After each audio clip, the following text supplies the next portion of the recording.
hari impuha z'intambara, hari ibishyitsi n'ibyorezo, hari iterabwoba ryinshi, abantu benshi nta mahoro bafite.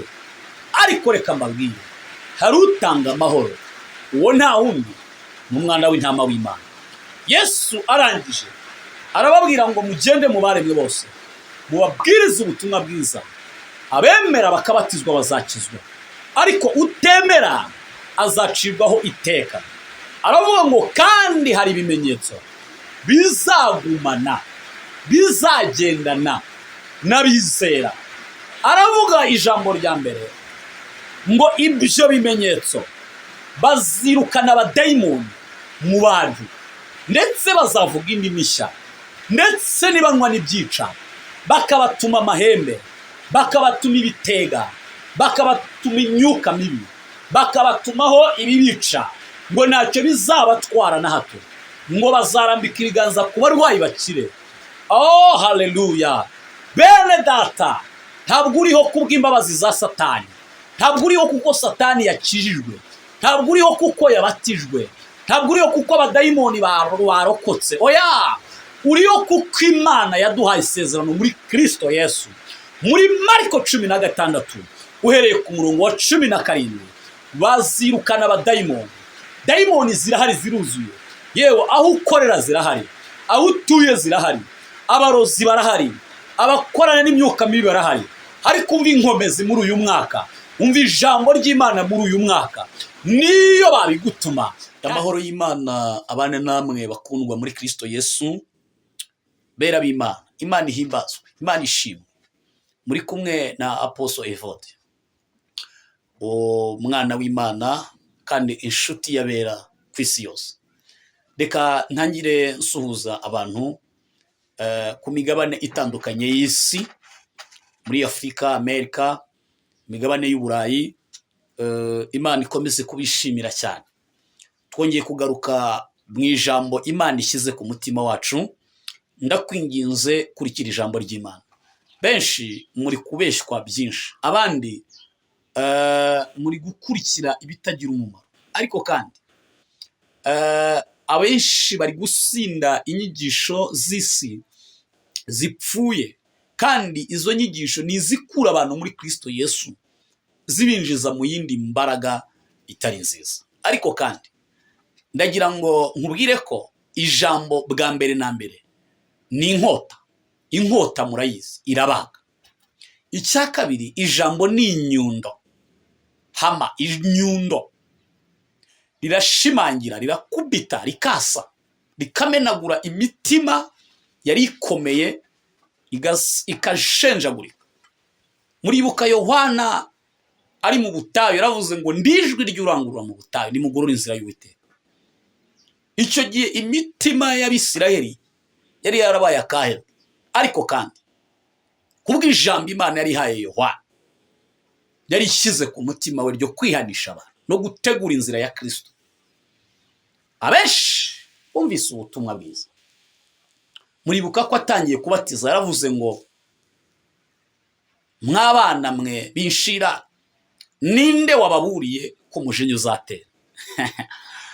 Bene data bakundwa muri Kristo Yesu, erega ijambo ni inkomezi. Isi ibyemere ntibyemere, ijambo ni ubuzima. Ijambo ni umutsima utera imbaraga. Nyemerera tubanze dusenge kandi ukurikirire ijambo ry'Imana. Ntuteshuke, ntuyobe, Satani ntakongorere ngo bivemo. Oya, none si ibindi ureba byo bikumarira iki? Reka twumve icyo Imana ivugana natwe mu ijambo ryayo. Data, mu izina rya Yesu, kubw'ijambo ryawe waravuze ngo habeho habaho. Uravuga ngo habeho habaho. Ndakwinginze kubw'ijambo ryawe, umuntu wese ugiye gukurikira ijambo ryawe ahabwe imbaraga zawe, kandi ubwiza bw'Imana bumanukire mu ijambo ryawe. Duhamagaye umwuka wera w'Imana, duhamagaye imbaraga zibohora, duhamagaye umwuka udasanzwe, duhamagaye inkome z'imubera. Turasengera imitima igiye kugaburirwa ijambo ryawe, kugira ngo irusheho kukwizera ndetse no kukwakira no kukwemerera mu bugingo bwabo. Waravuze ngo hahirwa bizera batarabona, kandi uravuga ngo ni wowe jambo, uravuga ngo ni wowe nzira y'ukuri n'ubugingo. Reka uyu muntu ave mu kinyoma yinjire mu kuri kw'ijambo ry'Imana. Urakoze ni mu izina rya Yesu, amen. Reka dusome ijambo ry'Imana, Mariko ibice 16. Turasoma duhereye ku murongo wa 12. Haravuze ngo kandi ibimenyetso bizagumana n'abizera ngibi: bazirukana abadayimoni mu izina ryanjye, bazavuga indimi nshya, bazafata inzoka, kandi nibanywa n'ikintu cyica ntacyo kizabatwara na hato. 19, dusimbuke tugende. Haravuze ngo nuko umwami Yesu amaze kuvugana nabo ajyanwa mu ijuru, yicara iburyo bw'Imana. Abo barasohoka bigisha hose, umwami Yesu ari kumwe nabo, abafasha akomereje ijambo rye. Ibimenyetso byagendanaga naryo, amen. Bene data bakundwa muri Kristo Yesu, ndagira ngo mbabwire ko Yesu tubabwira, Yesu tuvuga, ntabwo twamwumvise gusa, ntabwo twamusomye mu bitabo gusa. Oya, Yesu tubabwira dufite ibihamya birenga ibihumbagiza by'uko twahuye nawe. Abatizera bajya babaza ngo ariko Yesu mwahuriye hehe? Ni mu bikorwa, ni mu mirimo ye, ni mu mbaraga n'ubushobozi bwe bwinshi. Uwo wera kandi w'ukuri, uwo munyembaraga, uwo mutsinzi, uwo mutabazi wacu, uhora turengera mu makuba n'ibyaha, ariho, yahozeho kandi azahoraho. Bene data, ubwo Yesu yari amaze gupfa, yari yarasize avuze ko mu minsi 3 azazuka, ariko mu kuzuka ko azazukana ubutware bukomeye, kandi atangaza ko uko byamera kose abantu benshi bazamwizera, kandi atangaza ko muri iyo minsi 3 ari bwubake mu rusengero rukomeye rurenze urw'i Yerusalemu rwa Salomo. Abafarisayo n'abasadukayo baranegura, batunga amazuru mu kirere n'iminwa, bati oya, uyu nguyu yigereranije ngo yakubaka urusengero rurenze uru, ariko mu rupfu rwe yubatse urusengero rutari rumwe mu mutima wawe ndetse no mu mutima wanjye. Wanyikiriza ukavuga ngo amen. Ndabizi ko kwigisha kuri social media benshi ntibabikurikira, ariko ni uburyo bwiza Imana yashyizeho bwo kumva iri jambo ry'Imana. Kandi bene data, ndabizi neza ko niyo yaba umwe, nje nizera ko ingororano yanjye mba nayikoreye. Niyo baba babiri bakizera, bakumva ijambo, ndababwiza ukuri ko iri jambo ryihoraho ntabwo rirasiga ubusa mu mitima wawe. Haleluya. Mukundwa muri Kristo Yesu, uyu Yesu yarapfuye, mu minsi 3 arazuka. Ndihuse cyane, amaze kuzuka yiyereka Mariya na Magadalena, bari bajyanye ibihumura neza, basanga umwami wawe yazutse.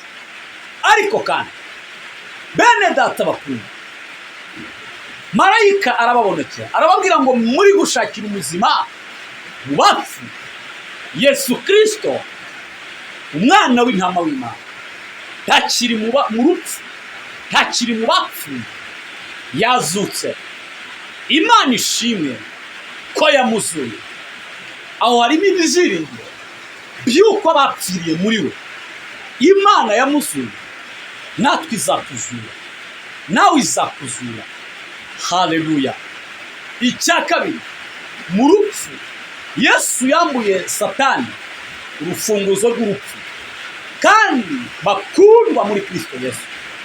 Uyu Yesu yasize aziritse umwanzi, nubwo atontoma ariko araziritse. Mariya na Magadalena bajyana inkuru nziza, baravuga ngo Yesu umwana w'intama w'Imana nk'uko yabivuze yazutse, tuyaheranywe n'urupfu. Haleluya. Yesu akomeza kwamamaza, ariko benshi babyumva ntibabyizera. Mu kutabyizera kwabo, bene data, mu kutabyizera kw'abo bantu, Yesu agira ishyaka n'umuhate byo kugira ngo nawe aze kwiyereka abigishwa. Umwe mu bigishwa aramwiyereka, aragenda asanga ba Petero na ba Yohana n'abandi barimo bafungura, barimo baganira. Arangije abagaya kubwo kutizera kwabo, kuko batizeye abamubonye bakabivuga. Haleluya. Inkuru nziza y'agakiza k'ijambo ry'Imana yuko Yesu yazutse iramamara, ariko bamwe ntibabyera. Ariko abigishwa barimo bamureba, babona yazukanye ubwiza budasanzwe, babona uko yapfuye ameze siko azutse ameze. Haleluya. Yohana yaranditse aravuga ngo bakunda, ubu turi abana b'Imana, ariko uko tuzasa ntabwo kurerekanwa. Icyakora Kristo niyerekanwa, tuzasa nawe. Uko azasa niko tuzasa, uko azabasa niko tuzamera, uko azamurika niko natwe tuzaba dufite ubwiza busa n'ubwe. Abera ku isi yose mwanyikiriza muti amen. Yesu arangije ababwira amagambo akomeye, arababwira ngo nimugende mu baremwe bose mubabwire ibyo mubonye. Tomasi aravuga ngo no, mbere y'uko tugenda ndashaka kumenya, ni wowe koko? Nyereka inkovu zo mu biganza, nyereka icumu zo mu rubavu. Yesu arabimwereka. Haleluya. Bene data, hahirwa bizera batarabona, hahirwa bumva ijambo ry'Imana bakarikomeza. Bene aba bameze nk'abanyabwenge bubatse inzu zabo urutare, kandi imivu yatemba, imvura yagwa, byikubita kuri iyo nzu, ntabwo muzanyeganyega. Hariho impuha z'intambara, hariho ibishyitsi n'ibyorezo, hariho iterabwoba ryinshi, abantu benshi nta mahoro bafite. Ariko reka mbabwire, hari utanga amahoro, uwo nta wundi ni umwana w'intama w'Imana. Yesu arangije arababwira ngo mugende mu baremwe bose mubabwirize ubutumwa bwiza. Abemera bakabatizwa bazakizwa, ariko utemera azacirwaho iteka.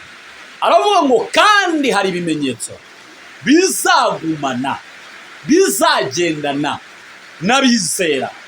Aravuga ijambo rya mbere ngo ibyo bimenyetso bazirukana abadayimoni mu bantu, ndetse bazavuga indimi nshya, ndetse nibanywa n'ibyica, bakabatuma amahembe, bakabatuma ibitega, bakabatuma imyuka mibi, bakabatumaho ibibica, ngo ntacyo bizabatwara na hato, ngo bazarambika ibiganza ku barwayi bakire. Oh haleluya.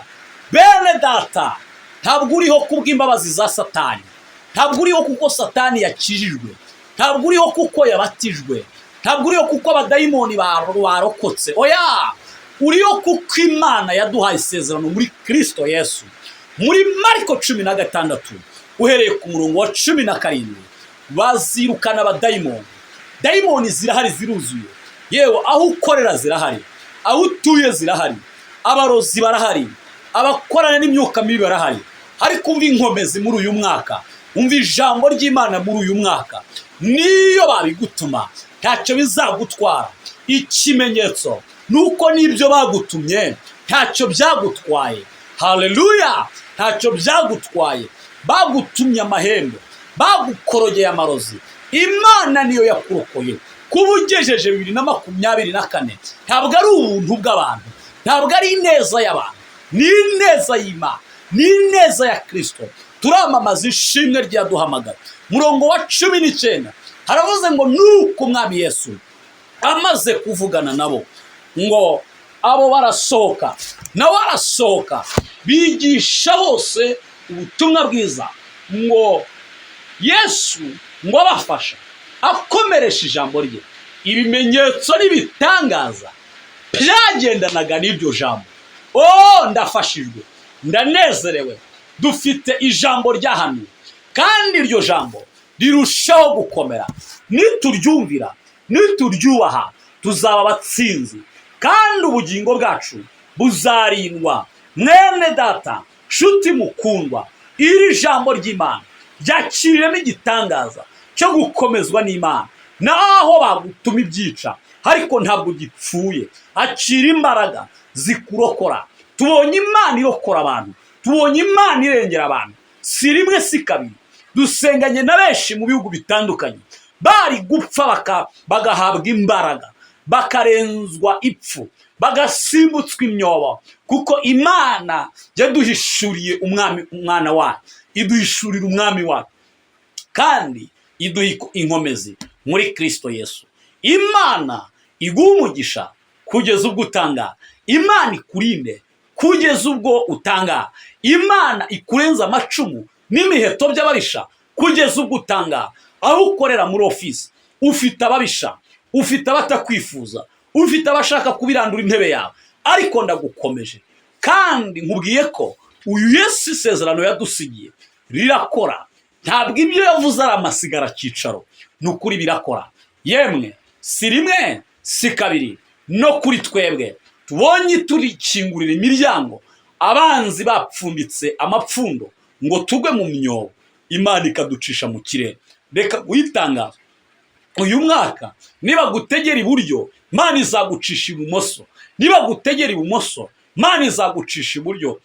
Niba shaka kukubirandura, bakubirandurira iburyo, Imana izaguhagararaho, kandi intebe yawe yikwepeshe. Humura, ndabizi ko mudukurikira muri benshi, ndabizi ko mudukurikira mutuje, abari mu maofisi atandukanye, ingabo z'igihugu mu bihugu bitandukanye, ndetse n'abaministri batandukanye.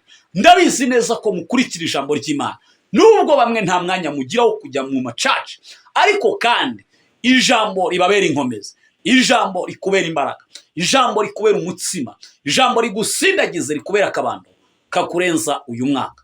Kandi abera mukomere, muhumure, Yesu atubereye maso. Nimukomere, n'ibitariri ryarakeye. Aho uri mu matage atandukanye, mu gahinda gakomeye, wari wihebye, wendaga kwiyahura, humura. Icyari kukwica, Imana irakimuye.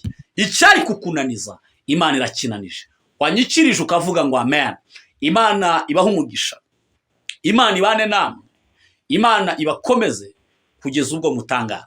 Imana ikubake kandi wubakike mu mwanya urimo uwo ari wo wose, kandi mu mbaraga ugenderamo izo arizo zose. Nkwatuyeho umwuka w'inkomezi, nkwatuyeho gukomera. Ufite abanzi impande n'impande. Satani nubwo yabakereye, ariko mu ijuru hari Imana ikiza abanzi umuntu. Bibiliya iravuga ngo icyakora bazaterana, ariko sijye nzaba mbateranije, nzatatanya inama zabo. Yesaya igice cya 7 umurongo wa 7 haravuga ngo ariko Uwiteka Imana iravuze ngo imigambi y'abagome ntabwo izahama, kandi ntizasohora, kandi ntabwo izemera. Haleluya! Nyemerera mukundwa muri Kristo Yesu kubwira ijambo ry'Imana, dusengane nawe. Data ushobora byose, urakomeye, iri ni ijambo ryawe. Sengeye umuntu wizereye muri iri jambo, ngo ahabwe imbaraga, ngo ahabwe inkomezi, ngo ahabwe ububasha. Aharaho ari ku gisasiro, aharaho ntabasha kubyuka, aharaho ntabasha kugenda, ariko iri jambo rimugereho, aharyamye rimukomanga. Nyemerera ukomeresha ijambo ryawe, ibimenyetso n'ibitangaza byagendanaga n'iri jambo. Imana ishimwe cyane. Ndasengera umurwayi ngo akire, ndasengera uwahombye ngo Mana umukure mu gihombo, ndasengera uri gutekereza gutangira business kugira ngo ubane nawe, ndasengera umuntu ushaka gukizwa ngo agire inkomezi mu mutima, motivation yo kugira ngo ahabwe imbaraga zo kwera no gukiranuka mu izina rya Yesu. Sengeye umuntu wese wari wihebye ngo yizerere muri iri sengesho, ahabwe imbaraga zikomeye n'ubuntu bw'Imana. Kandi ubuntu bw'Imana ntitubuhererwe kubupfusha ubusa mu izina rya Kristo Yesu. Ndagushimye kuri Imana yumva gusenga mu mbaraga z'umwuka wera. Amen. Dushimiye abantu mwese mwari mukurikiranye ijambo ry'Imana. Channel wandikamo Pastor Evode. Uhita ubona ibiganiro byacu byose, ubuhanuzi, inzozi twasobanuye, ndetse ndateganya ko mu minsi iri imbere Imana yantegetse ko ngomba kujya njya mu misozi itandukanye ngasengana nawe, tukaryama imbere y'Imana, tugasengana nawe aho uri hose. Erega ubutumwa bwiza bugomba kwamamazwa kugeza ubwo isi irangiye, kandi nta muntu ufite kugira icyo azireguza.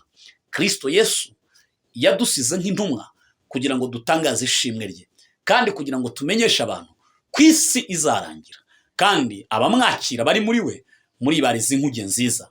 Kandi ndababwiza ukuri, nitutagusari tuzasaba. Abera mu macaci atandukanye, abera mwakiriye Yesu, nimukomere, nimushikame, kandi Yorodani iri imbere ntabwo yatuma dusubika urugendo. Kandi inkomezi, ijambo ry'Imana turi kumwe naryo. Ingengabihe yacu dore ngiyi. Kandi ku ikarita y'isi igihe kiracyahari, ariko ku ikarita y'ijuru abera batashye. Erega nta kabuza, nubwo tugeze mu gihe abenshi bari kuvuga ngo igihe bamuvugiye ari hehe. Bibiliya muri Matayo haravuga ngo umukwe atinze ngo barahunikira, barasinzira, ariko bamwe bafite amatabaza arimo amavuta, abandi bafite amatabaza bafite utuvuta dukeya. Ngo umukwe ngo mu gicuku araza. Ese ugira ngo bishushanya iki? Itorero ry'iyi minsi benshi barasinziriye, ariko kandi nimukanguke, nimuve mu mpuha z'intambara, nimureke abapfu bahamba abapfu babo, nimureke ibisuma bisumbe. Ariko ntabwo bisuma bizadusumira, oya, birasuma bitembe byonyine, kubera ko twubatse ku mugabo ukomeye, utanyeganyega, udakangwa na biracitse.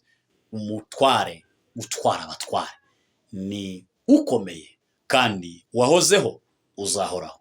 Yitwa Kristo, umwana w'intama w'Imana.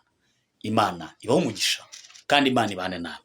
Urakoze Yesu kubw'ijambo ryawe, urakoze kubw'uyu muntu wari ukwirikiye ijambo ryawe, aho yicaye muri ofisi, aho ari mu nzu, aho ari ku gitanda kwa muganga, aho yarataye ibyiringiro, aho yaragiye kwiyahura uyu nguyu, aho yarabuze epfo na ruguru, shinzira mu kidaturwa, tembesha imigezi mu butayu.